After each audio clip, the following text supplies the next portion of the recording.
Sciences in Asmara. I have a PhD in Veterinary Sciences from the Norwegian College of Veterinary Sciences, but I have a strong passion for history, particularly Eritrean history. So I run an archive of a digital archive, which has now something like 800 elements, articles, books, etc. on Eritrea. I'm also the author of a recent book, The Dynamics of an Unfinished African Dream, Eritrea Ancient Times to 1968. So to start, we have some housekeeping issues. I hope the participants are okay with the session being recorded. And switch off the video if you don't want to be recognized. And everybody, please kindly mute yourself unless speaking or if the background noise is a problem. When we come to the question and answer session, please indicate by waving at the bottom of the screen if you want to intervene, ask a question, or give an opinion. The aim of this virtual conference is to produce a guide blueprint that a new government can use once a democratic Eritrea emerges. This conference will consider papers prepared by expert groups and will try to find where the gaps, errors are, and what steps need to be taken to remedy them. And in this session, the principal aim of the session is to identify priority areas and propose a transition framework for economic recovery post-BFDJ Eritrea. That is to promote peace and stability and a platform for sustainable development. So the session will look into various issues. Can a free trade regime be established in the region and how it would function? How best can international aid be galvanized to create a sustainable economy post-regime change? What measures are required to attract the diaspora to invest and return to their country? What international support will be required to create a properly functioning banking and financial institutions? It will also look at the extractive sector now in the predominant source of revenue stream, and we will look into should mining contracts be suspended post-regime change or otherwise. We'll also undertake a forensic audit of the contracts themselves to track down past revenue streams. And we will also look on how can a sustainable fishery sector be developed. I will now give the floor to Dr. Mabrahatu Atoberhan, who is the expert group lead. And Dr. Mabrahatu, the floor is yours. Yeah, thank you, Dr. Mohammed Khair. Good afternoon, everybody. Good morning, some of you, and good evening to some of you.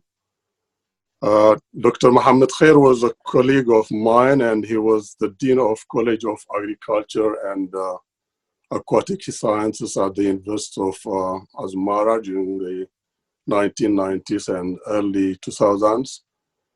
So he's a good friend of mine as well. I would also thank the organizers, Eritrea Focus, Helen and Yvonne, especially, who have worked very hard to organize this conference. Our topic of presentation today is the national economy in an integrating region, prospectus for economic recovery in Eritrea. And our team is made of 7 people: Professor Guy Kubrab, Dr. Samson Makela, Mr. Tolda Stefanos, Dr. David Stein, Michael Tesfazgi, and another person who doesn't want her name to be mentioned, but she was an important member of this group, and she made quite a lot of contribution. Without doing that, I'll move to the contribution of Eritrea focus. This is not a new start regarding to the economy of Eritrea. We had a conference last year called, which had the same title as this one also. So after the end of the conference last year, we decided to look into the details of the different topics that are being discussed this week. So I would like to underline that this is not a start and this is not an end also by itself. We'll have a series of small workshops, consultative meetings with the public, and also towards the end of the year, we'll have probably a face-to-face conference in London or somewhere else, permitting COVID-19. I'd also like to mention that this report is still at a blueprint or at a draft stage. So at this moment, it's not ready for sharing, but would like to share it at a later stage, probably towards the end of the year when it's ready, and also would like to incorporate your comments and views on that document towards the end of the year.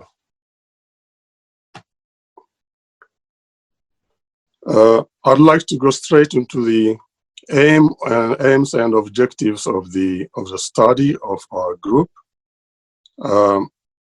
As you can see, this topic talks about the economy, but in real terms, it's not about economy. Would like the economy is so important, but it's not. It's a manifestation of the problem of what's happening in Eritrea. It's a manifestation of the political failure in Eritrea. So it's a manifestation of the lack of democratic governance or political misgovernance in the country. So we are not going to talk about long-term economic development, but we'll look at the economy as a tool for the transition, as a tool for creating a stable and a peaceful environment. So if you are looking for long-term economic development, then you can look at the other blueprints like the macro policy document of 1994, which still can be applicable, or the PFDJ Charter of 1994, which has a good promises for a long-term economic recovery, because the promises were private-led economy and export-oriented economy, and that still applies today. But at this transition period, we'll look at the economy only as a tool for stabilization and peace building in Eritrea. So the focus of the transition period, or what we can say is the transition period, should start with national reconciliation, and then the economic recovery will be one of the tools that will be applied to create stability in the country. So our team, before going into the report itself, our team came up with 3 scenarios. We looked at how the transition in Eritrea would look like. Kuflom, would you share the screen, please?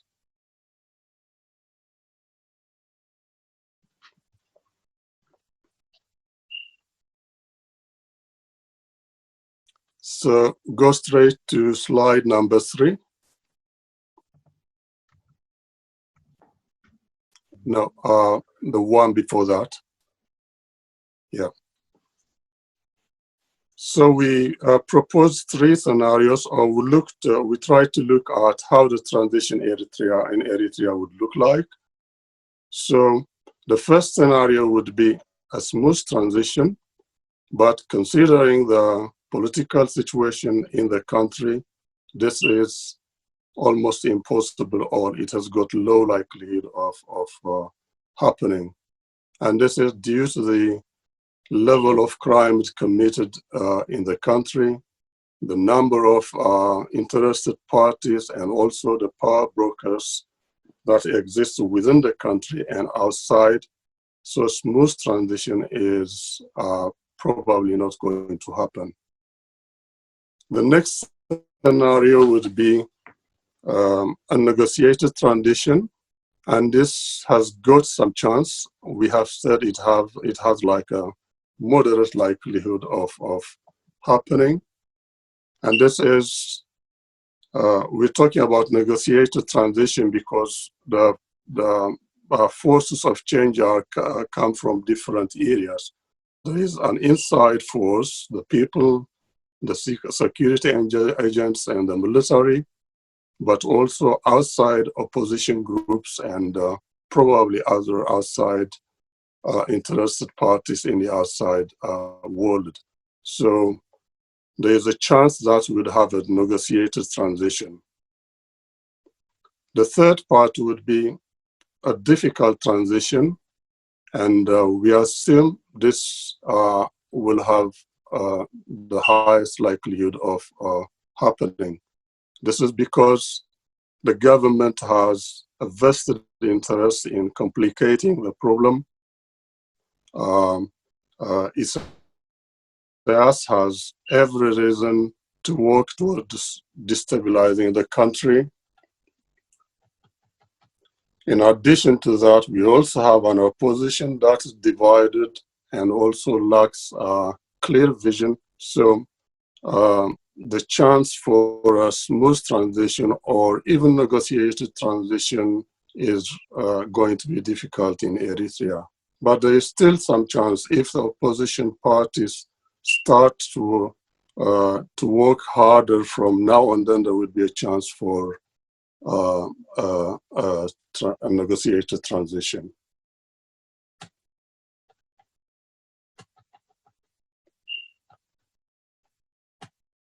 Next slide, Flo.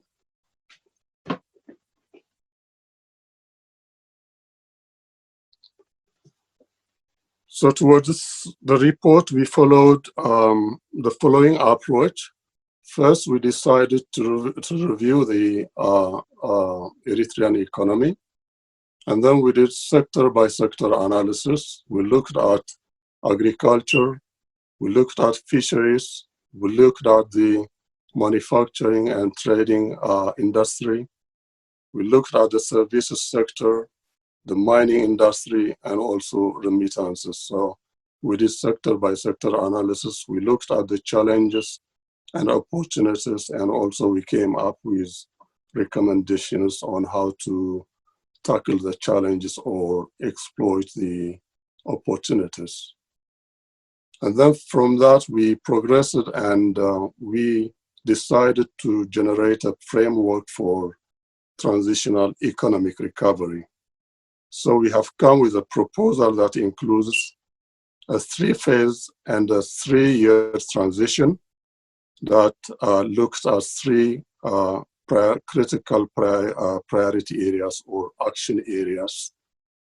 This includes rehabilitation, job creation, rehabilitation of critical infrastructure,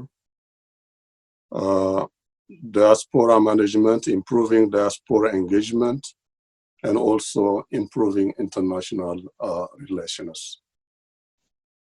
Next slide, Flo.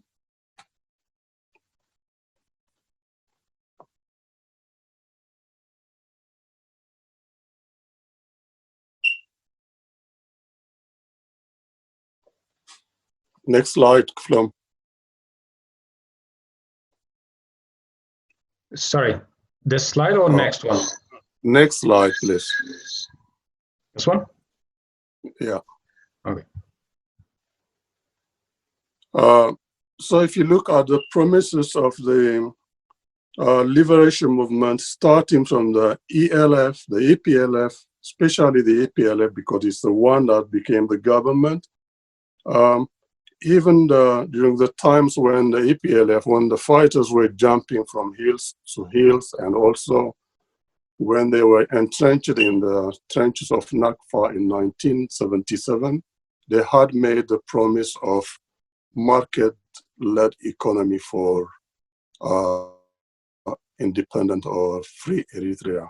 This was clearly underlined or underscored also in the 1987 Second Congress of the PLF, again the PFDJ Charter of 1994, the Macroeconomic document of the 1994 also all stipulate that free and independent Eritrea would follow private sector-led and export-oriented economy.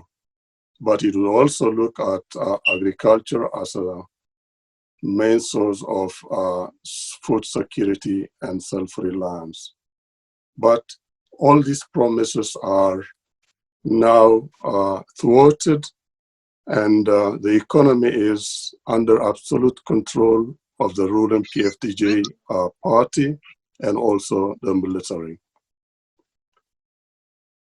The private sector is completely decimated because it's not able to compete with the party-dominated economy.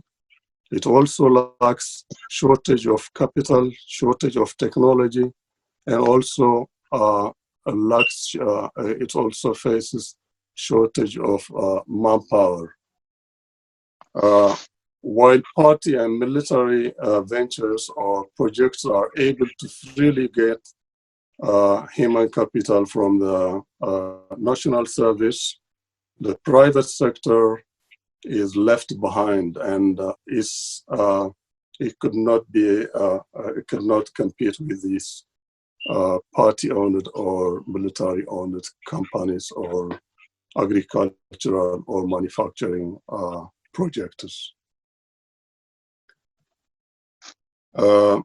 The other impact is that much of the country's workforce has become entrapped into an endless conscription, causing mass exodus of the youth. Next slide, Kuflom.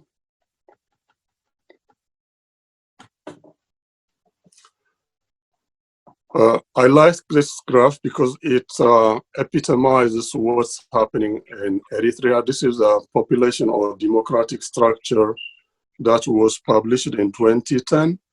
And there is no reason to believe that this population structure has changed. According to the document in 2010, the population of Eritrea was 3.2 million. And if you compare that to the population that was given in 1992, just after the referendum, the population of Eritrea was around 2.7 million. So during the last 18 years, between 1992 and 2010, the population has increased only by 0.5 million people. If you look at reports published by Dr. Schroeder and other people, and also the recent report by World Bank, the population of Eritrea still remains at 3.2 or a little bit higher than that. So after independence, the population of Eritrea has increased only by 1 million. And the problem is associated with the mass exodus of Eritrea. And if we look at the curve again, it's a typical developing country curve where the base is wider and then it narrows on top. But I'd like you to focus on the area that's marked by the letter B. If on the left side, the darker shades represent males, and gray or the light shades represent females. As you can see, the number of males in Eritrea, especially at the age between 19 until 60, is very narrow. It means there are more women in Eritrea than men are. If you look at A, the number of children is still even lower compared to other developing countries. The pyramid, instead of going and widening until the end. It becomes truncated. So from year 5 until year 14, there is no change in the population structure. And these are the children that migrated probably in 2018 after the peace process was signed between Eritrea and Ethiopia. So this is a bleak a picture that shows that the bleak situation in Eritrea is going through. Next slide, Flo.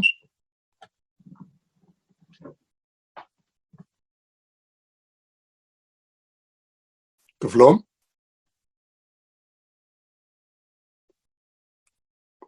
Yeah.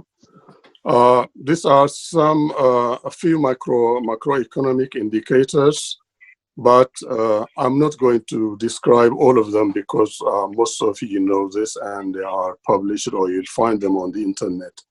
But I'd like to ask you to look at the population force, for example, the 3.28 million that's given by World Bank, which is not different from the one I showed you earlier in the first graph, which was 3.2 million in 2010. So within the last 18 years, 8 years, there has been no change in the population. Although there are some reports that show the population of Eritrea is around 6.5 million, for example, the CIA World Factbook, but that's not based on real data on the ground. I'd also like to ask you to look at the GDP per capita, which says 715 USD, which I don't think is true, and I believe is exaggerated. I think the GDP per capita of Eritreans is very low and probably below 500. The other figure I'd like you to focus is the inflation rate, which shows 27.6, but this is also an artifact of the policy of the government, because the country is isolated and also it follows a fixed exchange rate, and the NACFA is appreciated artificially, and there is strict control of the people, of the movement of people, and also their transactions. So this inflation rate is not doesn't reflect what's happening in the country. At the moment, any moment the economy of Eritrea opens up, then this inflation rate is probably going to soar. Next slide, Flo. I'm not going to dwell a lot on this slide, but it shows that the country is performing very poorly or badly in almost every aspect of business, economic, and governance indicators. If you look at the third row, which shows the rank of Eritrea compared to other countries, the country is almost at the lower or at the tail end of the all tables. In terms of Human Development Index, for example, Eritrea is 182nd of the 189 countries. So the list goes on, and Eritrea is at the bottom almost of every table that considers economic, business, or governance measures. Next, Kuflom.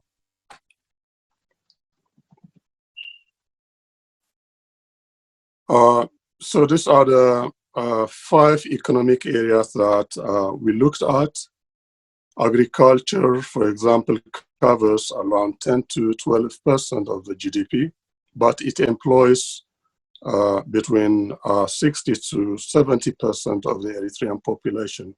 So although its contribution is very low, but it's very, very important because people depend on it for calories and protein. So it's a main source of livelihood for most of the population of Eritrea.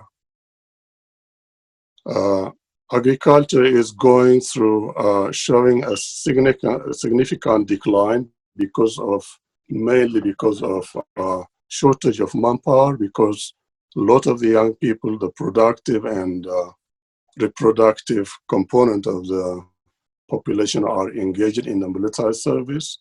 So they are not able to engage in agriculture or fisheries or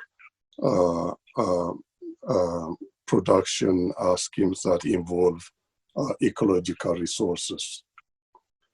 Trade and industry is showing a significant decline again, mainly because of shortage of capital, shortage of technology, and also shortage of manpower. Most of the profitable areas of trade industry are dominated by the party-owned companies, and the private sector is unable to compete, mainly because of a shortage of manpower. The same is true for the services, remittances, and the remittances. As you can see from the table, things don't add up, or it doesn't. They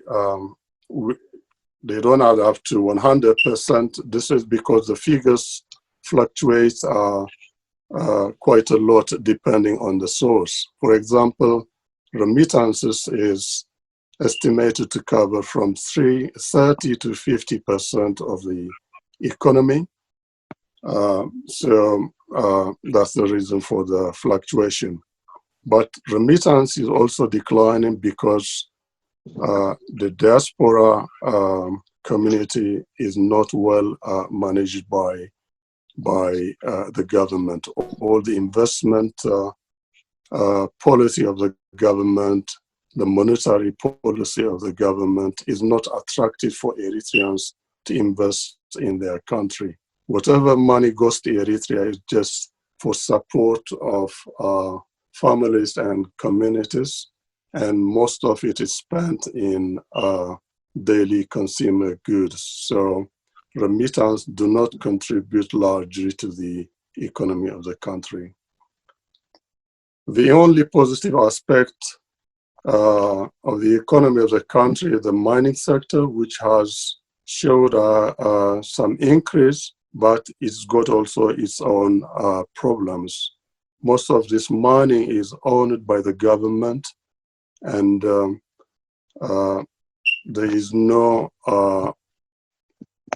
are no indications that this mining resource end up in helping the Eritrean people. We don't know where the money ends up. Next slide, please.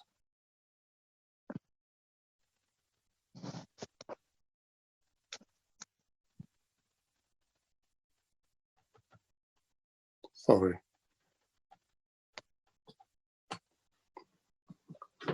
So I mentioned earlier that the economy is characterized by shortage of capital, shortage of technology, and shortage of labor.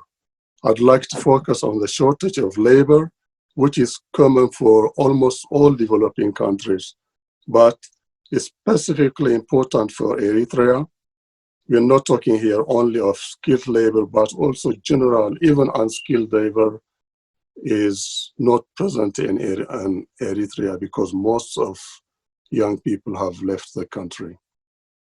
Agriculture is, as I mentioned earlier, suffering from shortage of labor, but also it is influenced by the sporadic distribution of rainfall, and is vulnerable to the impacts of climate change. Whatever labor we have in Eritrea is represented by the labor that's under the national service, and this is underpaid and of people that are in the limited national service, and they represent also unemployment of forced labor. As we mentioned earlier, there is persistent hostilities with neighboring countries, Ethiopia, Djibouti, Yemen, Sudan, you name all of them. And there is also hostilities with international community. So this has isolated in Eritrea, and the country is devoid of getting any aid assistance, any development assistance, or foreign direct investment from the international community. I already mentioned that there is mismanagement of its diaspora resources, and hostile investment environment exacerbates that. Next, please.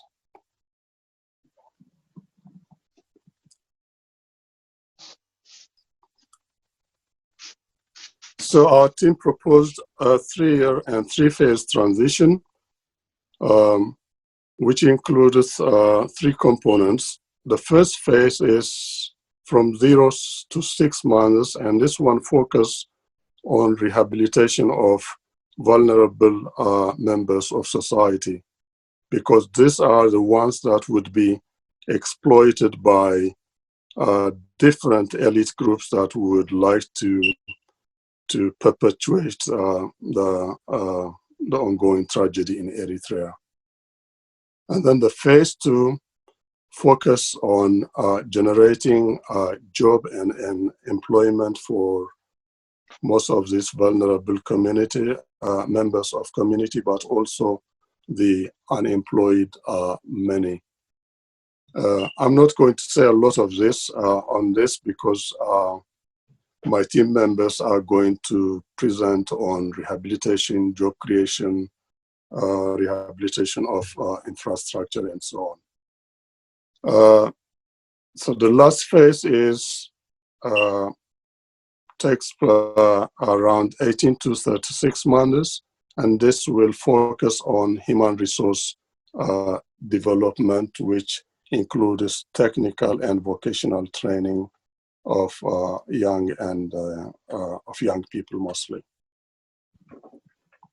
Next slide, Flom.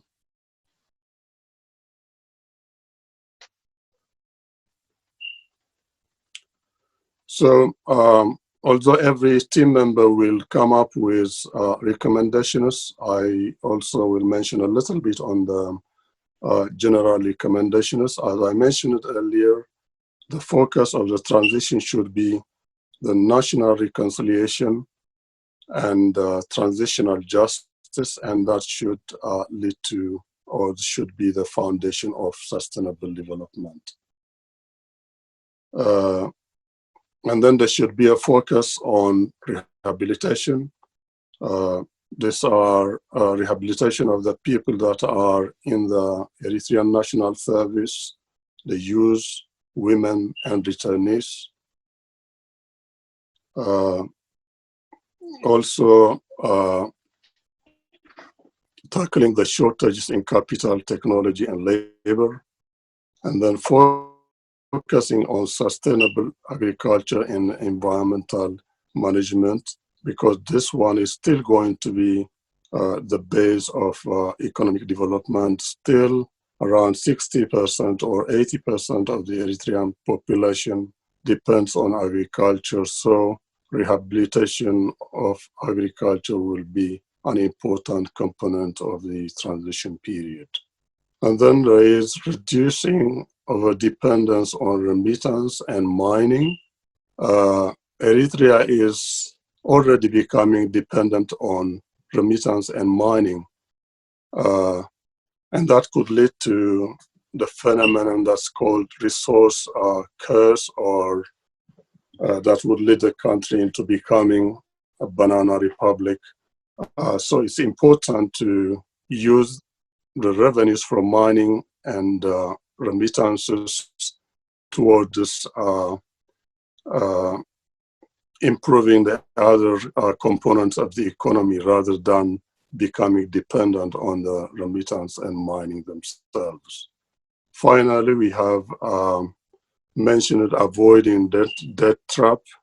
You have seen the experience of many African countries that are depending on China on infrastructure development, and they are being overtaken by China. We have seen China is almost taking over the port of Mombasa, port of Berbera, the airports in Zambia, or port in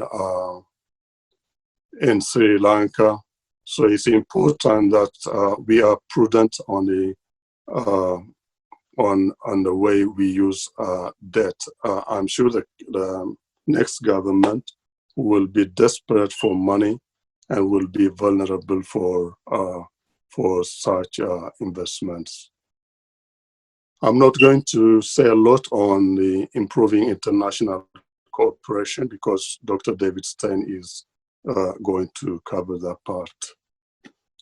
Thank you for listening quietly to my presentation. So I'll invite Dr. Gaim Kibrab now to present on rehabilitation and job creation. Thank you very much.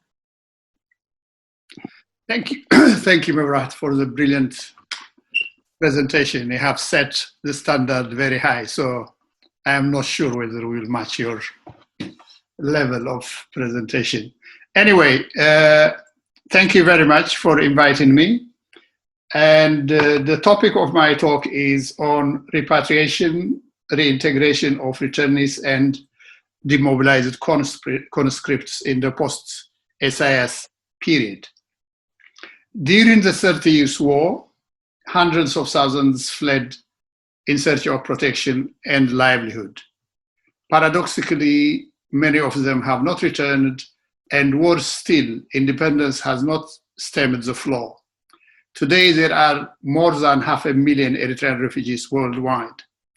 Among them, over 100,000, 115,000 and 173,000 were in Ethiopia and Sudan, and Ethiopia, respectively, in 2018.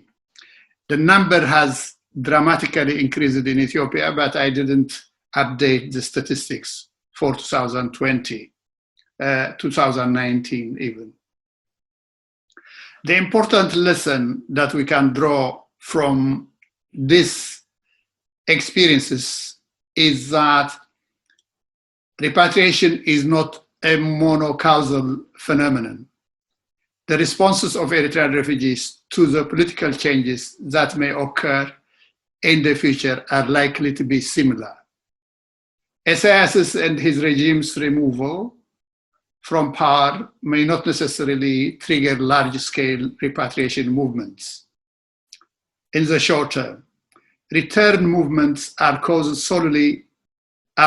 solely by political changes that take place at home, but more importantly, by conditions in countries of asylum and by the nature of political changes and the economic reforms reflected in proliferation of rights and diversified opportunities for livelihood.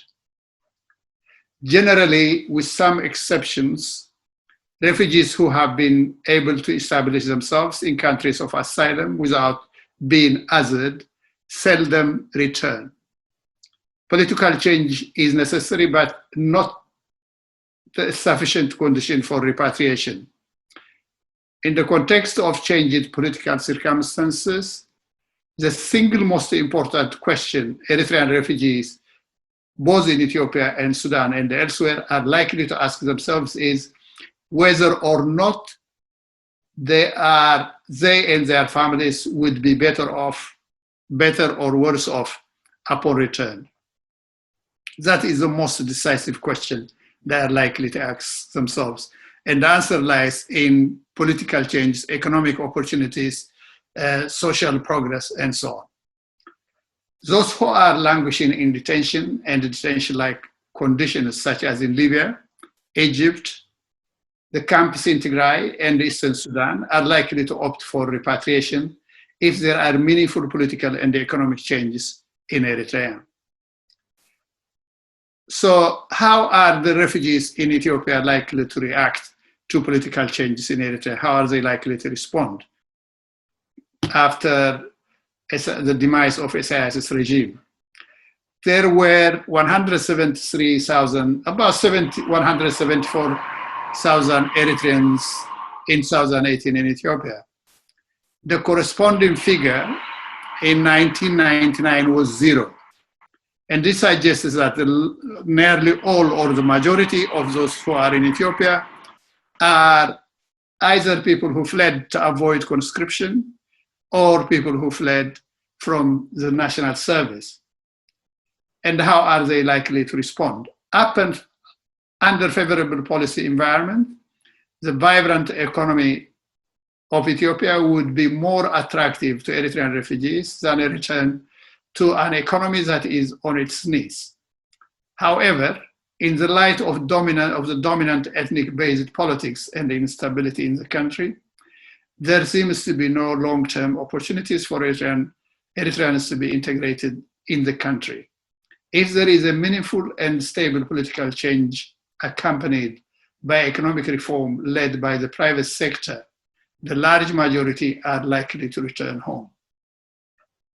The other major group that is going to be critical is the conscripts, present-day conscripts. What should happen to the national service after the fall of Isaias? Should it be abolished or should it be reformed? After it became open-ended, abusive, and corruption-ridden, it lost its popularity and legitimacy. Most Eritrean youth left no stone unturned to avoid conscription or to run away from it.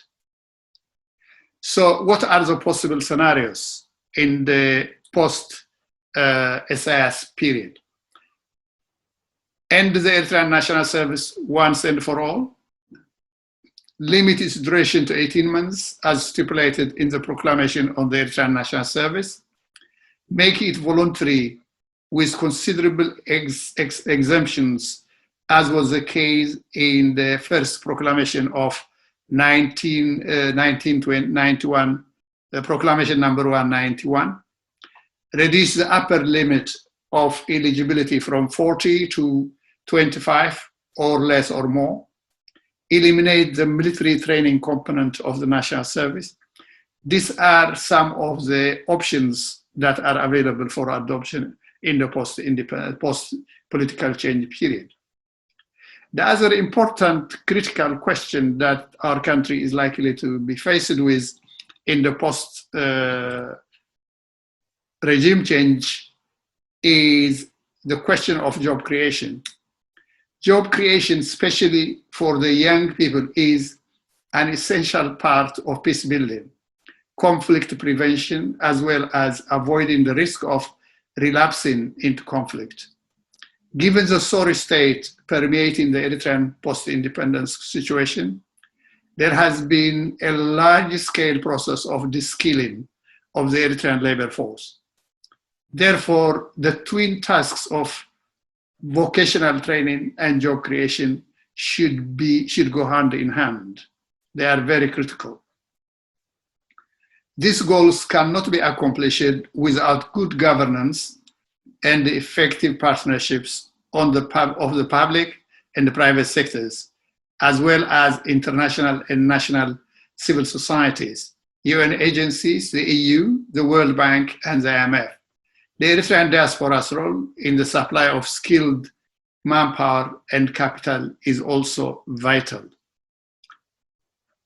The other critical issue, and this is based on our failed experience in Eritrea in the post-independence period, is reducing vulnerability of women. Although victimization has occurred across all levels of Eritrean society during the last 2.5 decades, women probably suffered the highest due to abuses they faced in the national service, in detention centers, in transit countries of in transit and in countries of asylum. Post-conflict experience of other countries has showing atrocities against women and children are all too common, and oppression against women does not cease once the shooting stops.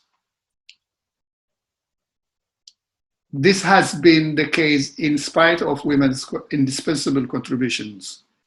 What happened in the post-independence Eritrea and in all over post-liberation societies is a clear example of this universal truth. Thus, one of the main tasks of the transitional period should be to find strategies that could lead to the real empowerment of women by addressing these challenges.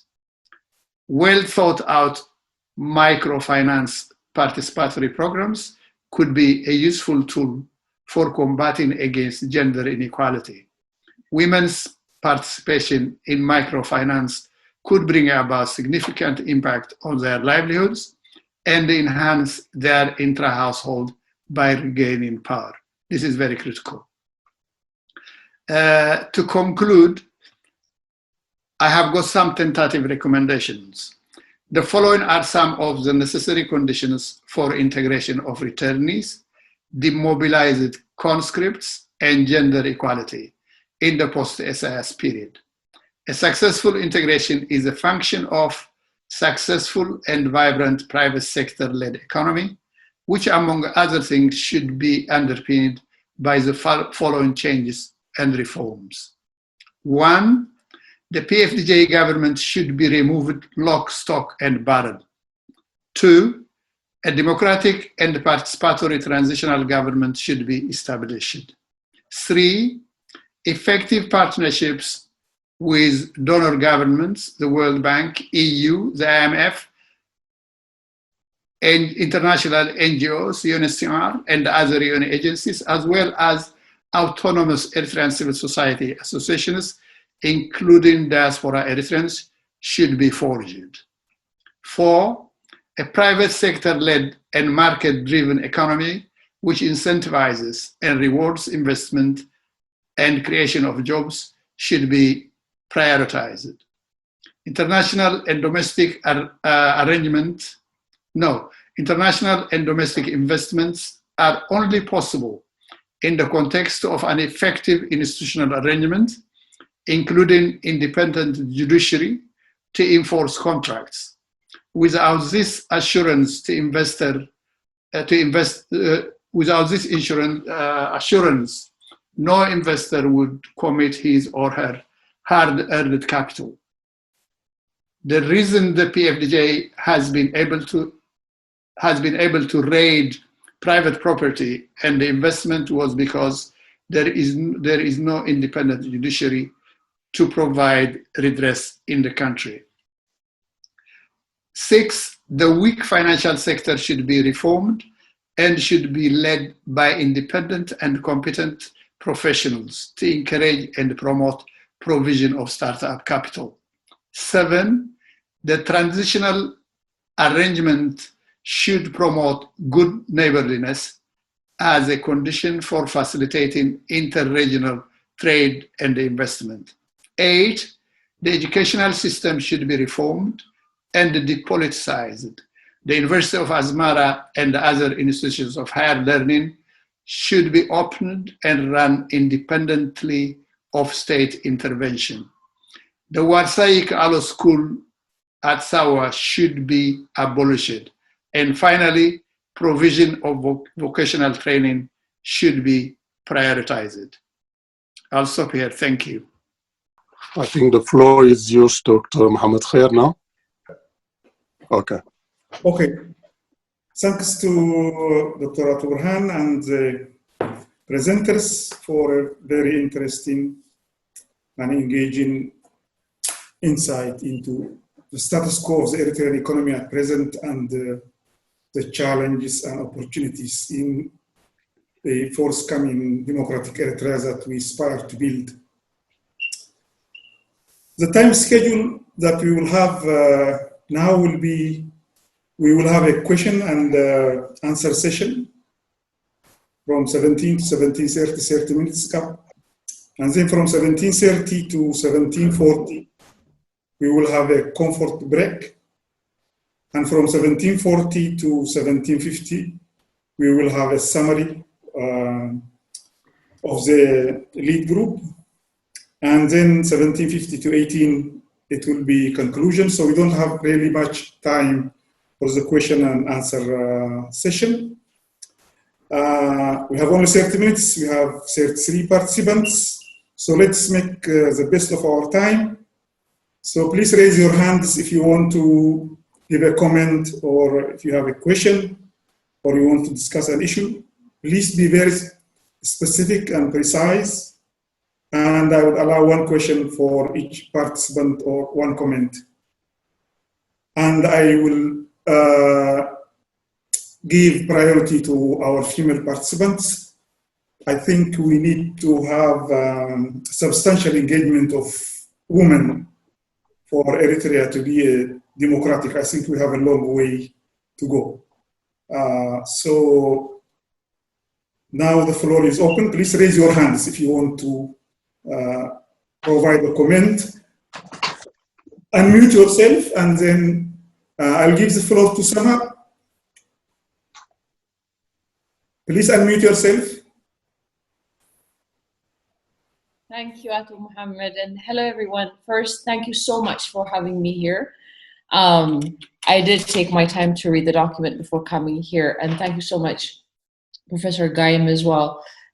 You did raise the most important part, which is the vocational training, but one point I wanted to make, and this as a full-fledged capitalist whilst living in London, because I do not wish for it to be misconstrued as that we're talking about a market-led economy in Eritrea quite often, and I've seen that in a document as well. And my concern is potentially learning from a recent past, such as USSR, and also other countries in Africa. There could be a risk where we take the wealth or capital or whatever that is, money, from the government into the hands of few oligarchs. That's not something that's reserved to one particular country. And so as somebody looking at it from where we are now, where everyone is talking about the 1% and so forth, what do the experts think? Because personally, I see a huge pitfall in transferring public wealth to few private hands, because those of us that can invest and take advantage, just from the Eritrean perspective, are very few. And that by itself, in the first 12 months to 3 years, offers what is public goods at a highly discounted price. And so it will be open for the taking.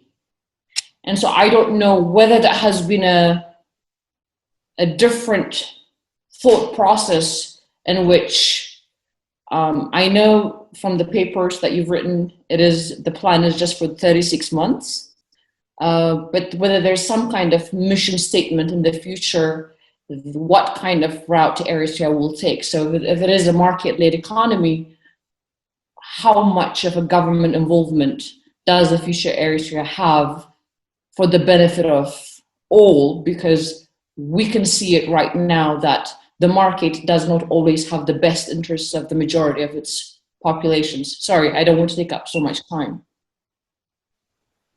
If there is anybody who would like to add to this point, so we take them together instead of repeating the questions. Anybody else who would like to add this? Yes, Fitui.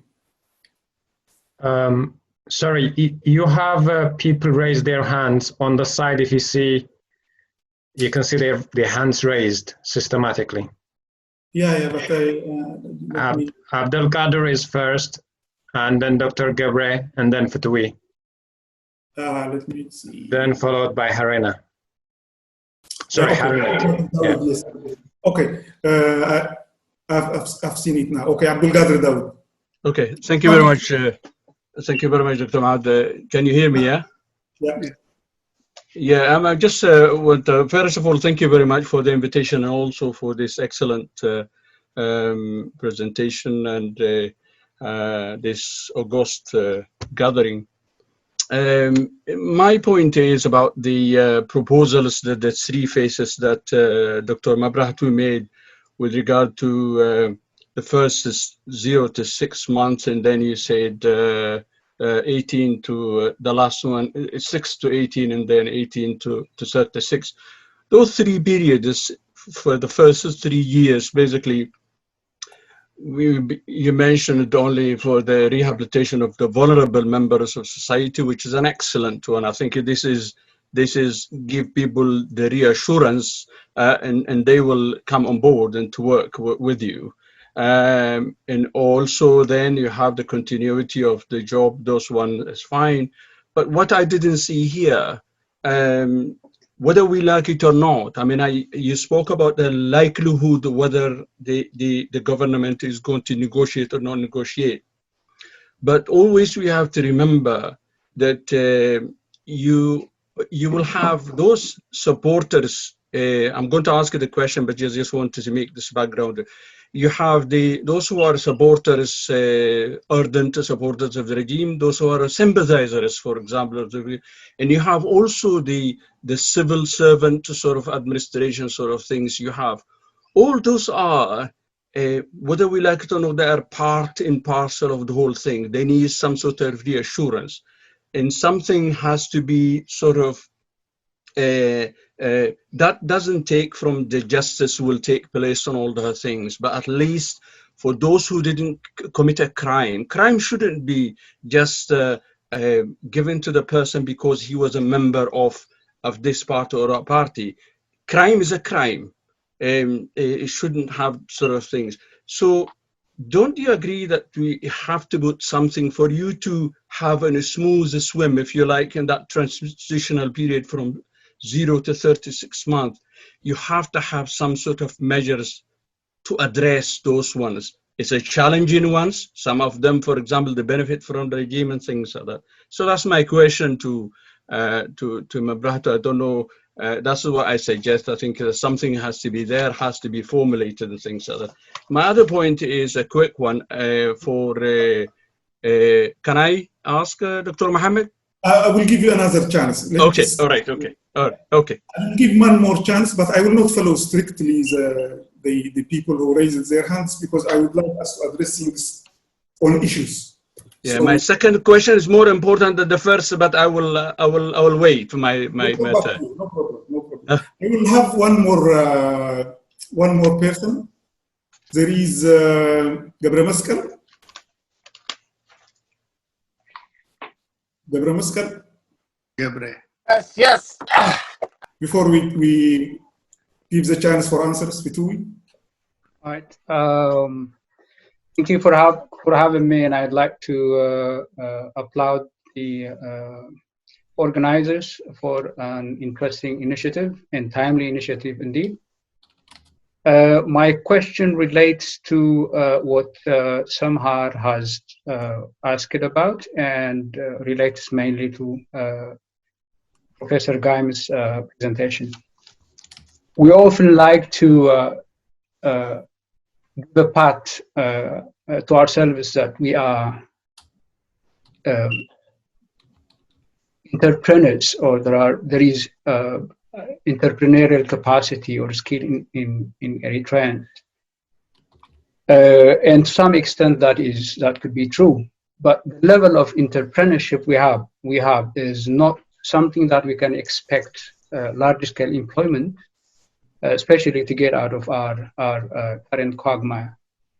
The level of investment that an individual can make, regardless of the level of capital that an individual might have, is either small scale with limited gestation period investments, or buying and selling, because there is a lot to be made, a quicker money to be made by engaging in that. So I think we have to go back and look at what we have and what, as a society or as a country or as a private sector, Eritrea can provide, before we put, I think, a lot of emphasis in a private-led or a market-led economy providing the solutions that we look forward to. So my question is, how much can we expect for the private sector to carry the load or the burden of creating employment, and what will the public sector have? What role will the public sector play in those first 3 years where we have to stabilize the economy and the society? Look, and add to that, the role of employment or investment, long-term investment in enhancing the skill base of the society. You can graduate from a university, but unless you have an environment where you can practice and challenge yourself, then the skills wouldn't be as useful as they would otherwise be.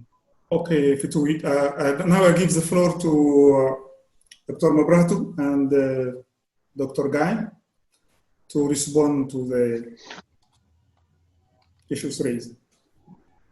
Who would go first? Yeah. Okay, I'll start with Samha's question, which was that on the recommendation that market-led or export-oriented economy would be recommended for Eritrea. And her concern is that the private sector, if you allow private sector at this stage, the economy would be swallowed by a few individuals or few projects, let's put it that way. I think our proposal is just underscores the principle that was put in place in 1994 in the macro policy document of the PFDJ, that the long-term target should be market-oriented or market economy. But for the transition, we haven't mentioned that we should go straight into the market-led economy. Our focus should be towards reconciliation and economic recovery, just creation of job and employment for the vulnerable, many or the returnees and people that are engaged in agriculture and business. So the market-led economy is just a long-term project. It's a vision. It's not a target for the 3-year transition. Probably Dr. Abdul Qadir is also related to that, and is looking at 3-year transition period. And the transition period is not a silver bullet. It can be extended depending on if we have peace and stability, we can go straight into economic recovery. But in the case that we go back into conflict, then we'll have no chance. Our focus should be towards peace building, and then economic recovery will come later. So this is only a proposal, assuming that we'll have a manageable transition. We'll have some peace and stability to be able to go towards economic reconstruction.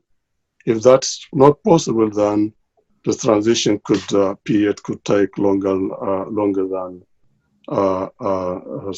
3 years. And this issue was addressed quite a lot yesterday in the session that was covering rule of law. And economic recovery here is seen as a support to the rule of law. It's not an end by itself. I'd like to leave the rest for Gaim on the entrepreneurial capacity and so on. Dr. Gaim, the floor is yours. Okay, thank you. I would like to say something about on the issues some have raised also, even though Mabrahtu has addressed them. Just to add a few things. I think we are reacting to our experience. We're very much frustrated with the type of government we had, which has swallowed everything, killed all incentives, and has been raiding on private property and even family resources. We are probably reacting to that. And Samhar's question is very, very important. It's a warning. If we think the private sector represents a panacea, then we are delusional. We are deluding ourselves because we have seen what the private sector, if unrestrained, constrained by very powerful institutional arrangements and very powerful and capable meritocratic state, they can literally plunder and raid the resources of the country. So I think before the private sector can play a leadership role, the civil society should be strengthened. The state has to be managed by highly competent, educated, committed bureaucracy, which could hold the private sector to account and to abide by the laws, pay their taxes, and I think competent meritocratic bureaucratic state is absolutely vital. Otherwise, as some have said, history may repeat itself as what we saw in the Soviet Union and others.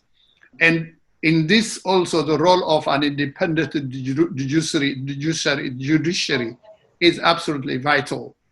If you have a very highly organized, competent, committed civil society, and then you have a judiciary which can provide redress and hold state and non-state actors accountable, in the long term that may provide some kind of certainty and security, and also avoid exploitation of the people by the privileged few. Abdelkader's question was answered by Mabrahtu, so I will pass it. Fituwi's question is very important. It's very similar to what Samhar said. He's saying it's good to think that the private sector will play an important role. But let's be realistic. Is there no scarcity of entrepreneurship in Eritrea? There have been very competent small shop owners and small entrepreneurs in Eritrea. But we're talking about the national economy. Do they have the capacity? Is there enough capital? Are there enough skills? Is there enough experience? If we assume that there is a readily existing entrepreneurial class in Eritrea, then we're being very slightly unrealistic. So in the short term, there will be need for training, facilitating or creating the entrepreneur class, and the private sector actually doesn't just fall from the blue, from the sky. It has to be nourished, it has to be nurtured, it has to be created. You have to establish institutions. It is only in the context of properly functioning institutional arrangements that the private sector can gradually emerge and play an important role in the country's economy. So in the beginning, I think, as Mabrahtu said, things will move slowly, gradually, but as long as we have a clear vision and we direct our resources and energy toward this realization of that vision, we may over time reach our goals. but it has to be carefully undertaken, always aware of the constraints and the opportunities. But the role of Eritrean diaspora, if they return home, is also going to be very important in terms of providing manning the bureaucracy, in terms of bringing capital into the country, in terms of investing, participation in the educational sector, and so on. So it's very complex, but it's a vision, as Mubrahatu said. Okay, thank you very much, Professor Guy. Harinat, are you still interested? Do you have a question to ask? Okay, she'll do it later. Okay, then we go by the Fisahay Wildesus. Dr. Fisahay.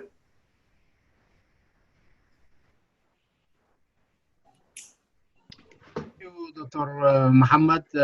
Thank you, Dr. Mubrahatu and Dr. Gaim. Can I be heard? Yes. Okay. Okay. Thank you very much. My question is really in terms of returnees, okay, and the refugees, as well as something really very relevant to the returnees as well as to the whole country. Actually, is the land issue. Okay, so the land is one of the main. We are talking about agriculture, and the land issue has been one of the really contentious issues through the PFDJ government. And many of the returnees, if they have to go back, they have to go back to where they used to plow, they used to live, they used to settle. I know Gaim has worked a lot in terms of refugee, and I don't think the PFDJ government has sorted well the refugees, the first refugees during the independence war. And now we have those refugees have not returned. Now we have other refugees. How do you see this in terms of their contribution to the economy? As you said, I think rightly, Gaimi put it, people are not going to return if the economy is not good or the country is not stable. But we are assuming here, for me, we are having a stable country. Okay, that is what I am taking into account. If we have a stable country, how would we accommodate these refugees? Okay, I want to hear along the lines some sort of solutions, practical solutions that we need to put. Okay, the refugee commission, something like that. What the diaspora we need to do, for example, from now in terms of helping this, because if we assume tomorrow the PFDJ government goes, what do we need to do? This is how I want it to be addressed. Thank you very much.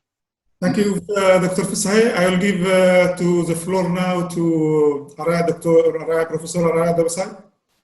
Thank you, Dr. Mohammed. And thank you, Dr. Gaim, Dr.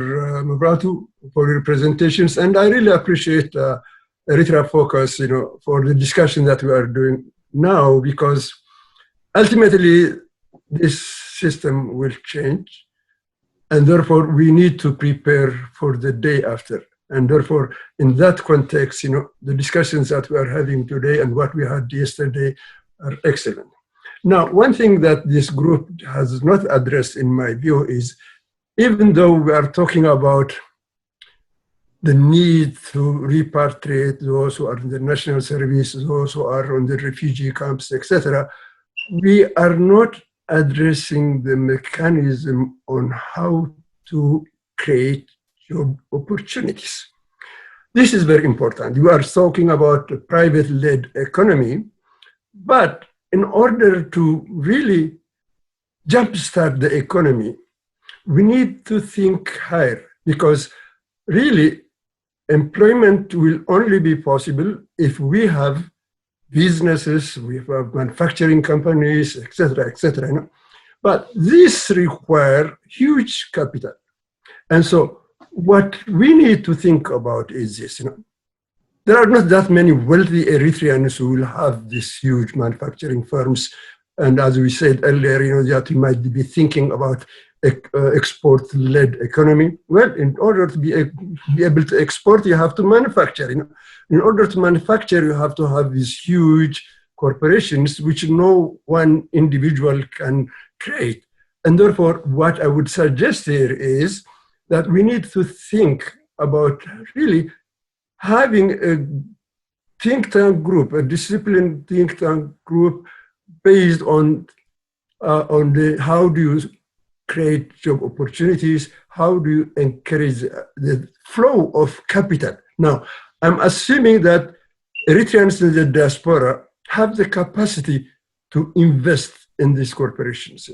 But you have to create an environment that will be encouraging people to invest, even though that feeling of nationality is going to be there, given equal opportunity, you would rather invest in your country rather than investing in another company in Japan or India, etc.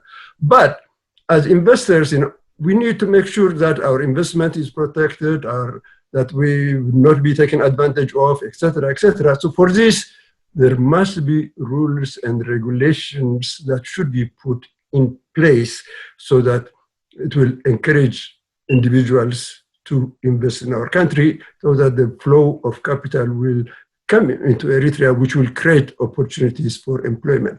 So what I'm just thinking is this, that this group, particularly the economists who are here, and also if you have read the recent call by the group of Eritrean professionals and economics, which they call the Eritrean Research Policy and Strategy Institute, they have issued a call for Eritreans to form discipline-based think tank groups.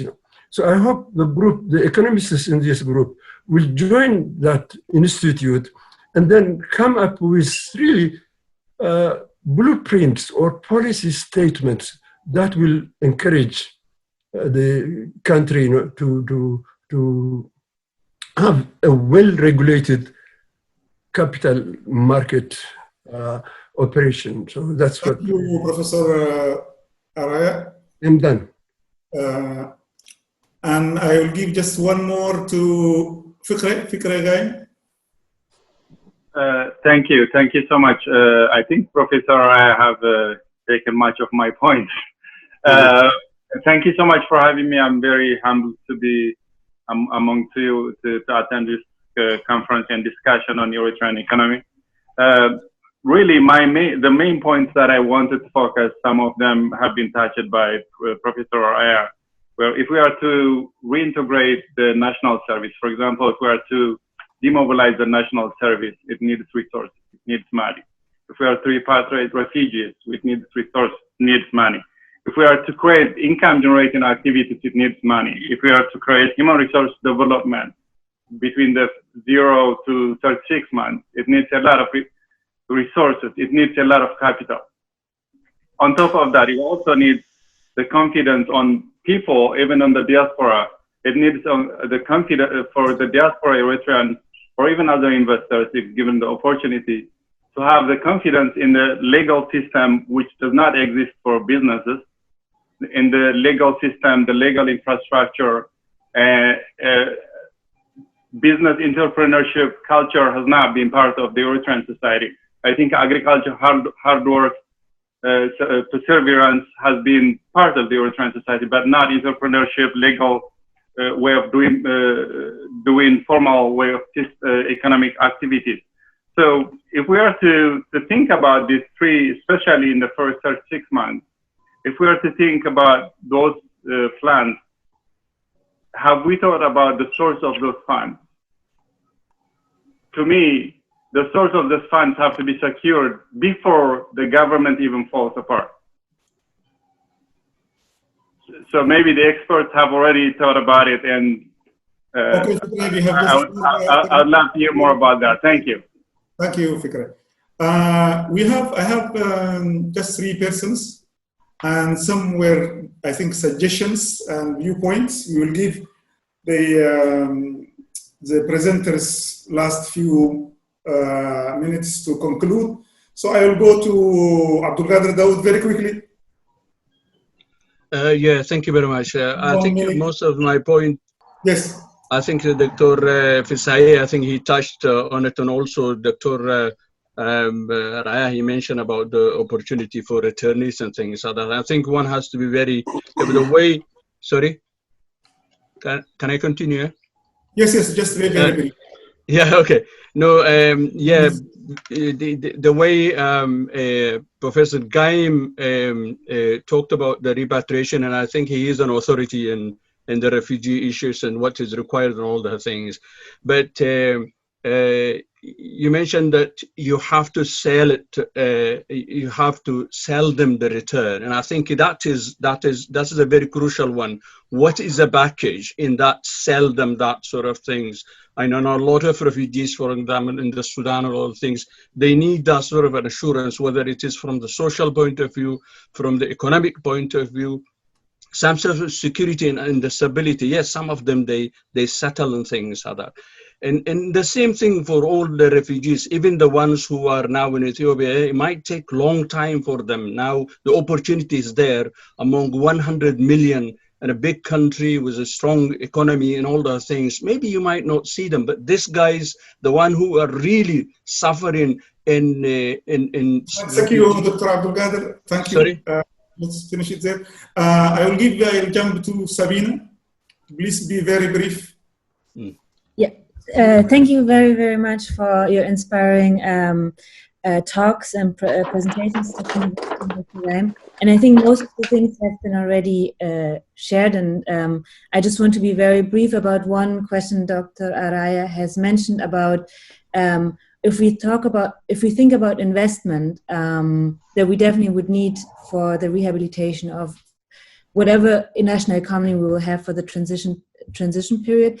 The question would also be where that comes from. And I think there are also different political economies that would ask for different things, where if we would go with like more Western liberal democracy, then it would entail also that the Eritrean country would open up immediately, right? Like when it goes to WHO with like certain structures that had to be adhered.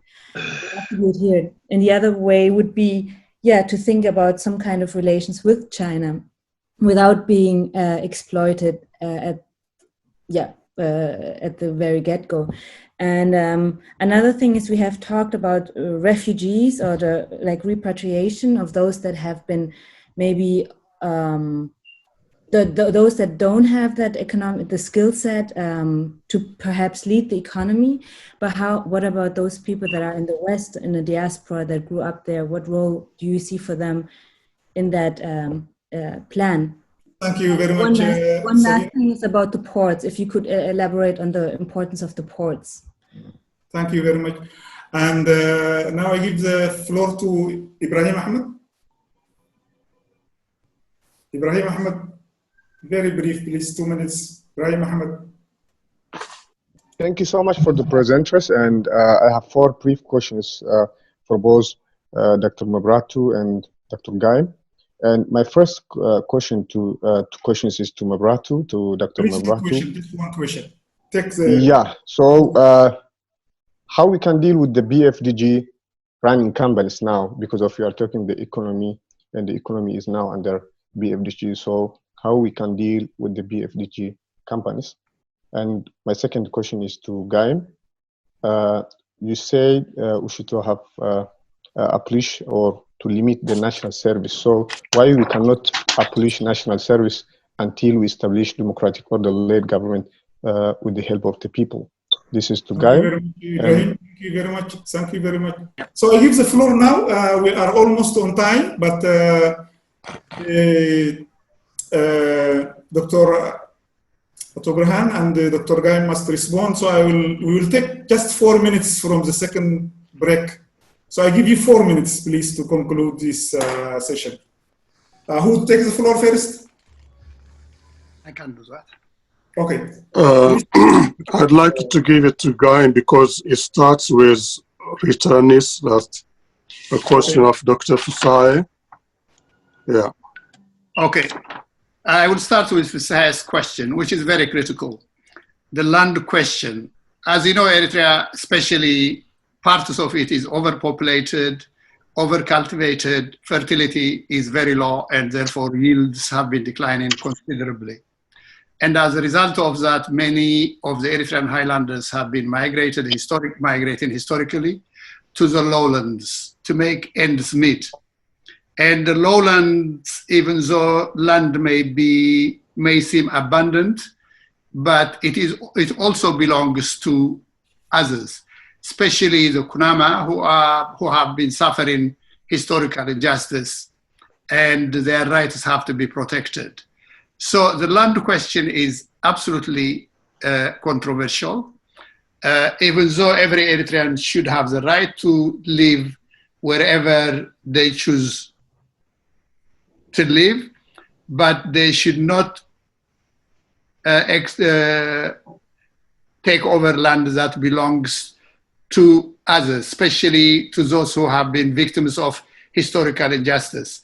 So if it were up to me, I would create a working group comprising of different groups, including the people who are affected by the return of refugees in their areas of origin. But I think luckily the large majority of those who left Eritrea after independence are from the urban areas, and they are very unlikely to return to rural areas. But nevertheless, those in Sudan and some of those in Ethiopia may be farmers, and they may want to return to an area where they would practice cultivation. Since the land question is highly controversial and contested, I would create a working group comprising of the people who are affected, professionals, NGOs, and so on. So it is a very sensitive issue, but it has to be handled with sensitivity too. So I will not provide a blueprint on how to approach it. The other question, Professor Araya's question, is the question of jump-starting the economy. And yeah, I realize that it's very important that Eritrea, there are no rich Eritreans, but if we pull together the small resources we have, and if we create a viable environment which is attractive to foreign investment, cooperating, forming partnerships with the IMF, with the World Bank, with the EU, and others that may be achievable. It's not easy, but it is possible to, as long as we are aware of the difficulties and we are willing to address those difficulties with patience and competence, in the long term we may be able to overcome the difficulties. Fares' question was quite similar. It regarded to income generation, capital for investment. It's quite similar to Professor Araya's, and I don't have an easy answer to that, but I think the starting point should be to pull our resources together, encourage, create a conducive environment for Eritrean diaspora and those who are in neighboring countries, including in South Sudan, in Angola, in Uganda, in even Sudan, Ethiopia. If we create a conducive environment, they may want to invest their capital in Eritrea, but foreign investment should come also from outside, provided we have all the framework, policy framework, and institutions for accountability and just summarize it. Yeah. Okay. And then Abdul Qadir's question is very important. Unless we reassure the refugees in the neighboring countries that there will be security and they will benefit from from returning home, they are unlikely to abandon the little they have in anticipation of the uncertain. These are poor people. and poor people are very prudent, very careful in the decisions they take because they are risk averse. If they take risks, they have nothing, they have no buffer to fall, they have no fallback position, and therefore they are very likely to stay put where they are rather than risking the little they have. Sabina's question is also quite similar to those which were raised by Fugre and Professor Araya.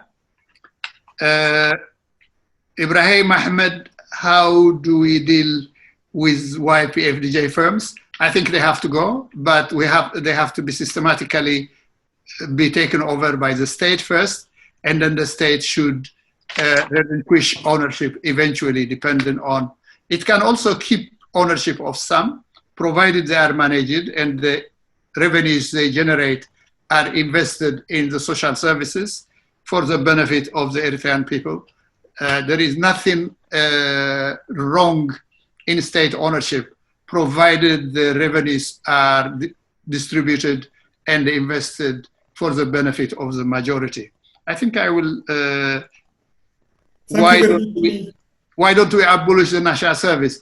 Well, I think the national service, if it is properly managed and if it is based on voluntariness, may have beneficial impacts. But if the people don't want it, but in the beginning, probably it's not a good idea to just abolish it.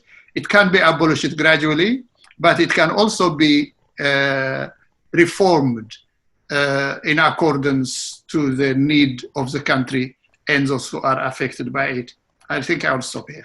Thank you very much, Dr. Gaim. We are almost taken almost our comfort break, but I will now break for, I'm very sorry for Soup,